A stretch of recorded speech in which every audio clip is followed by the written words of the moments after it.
I'm Zain Metcalf, and I'm an archivist currently working up here in the GlamX lab, currently filling in for our usual resident GlamX master, Anne Hardy.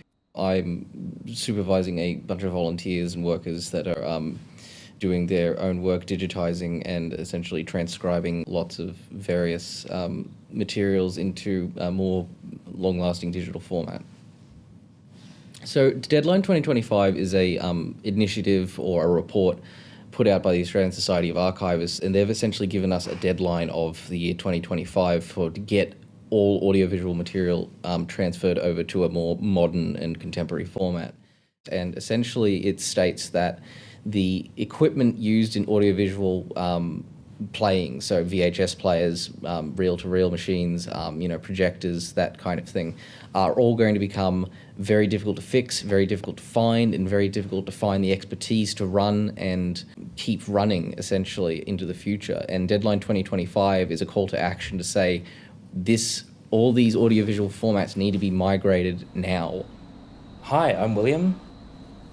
I'm a communications student at University of Newcastle, and I find myself doing placement at GlamX Lab.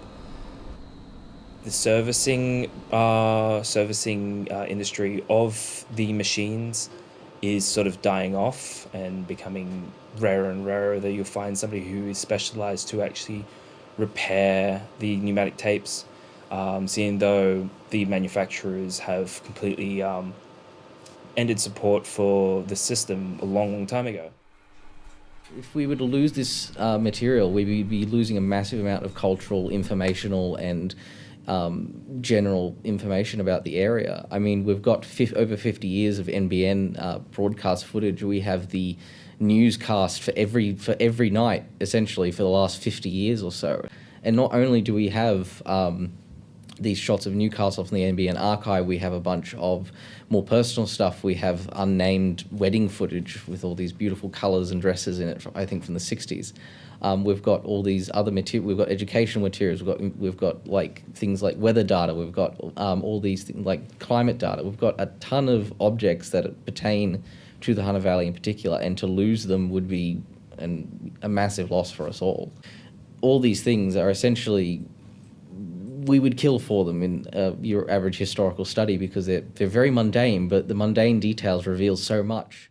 Essentially, our main issue is funding. It's not necessarily a matter of finding the people to do it or finding the techniques to do it. It's entirely to do with the fact that we simply don't have the money.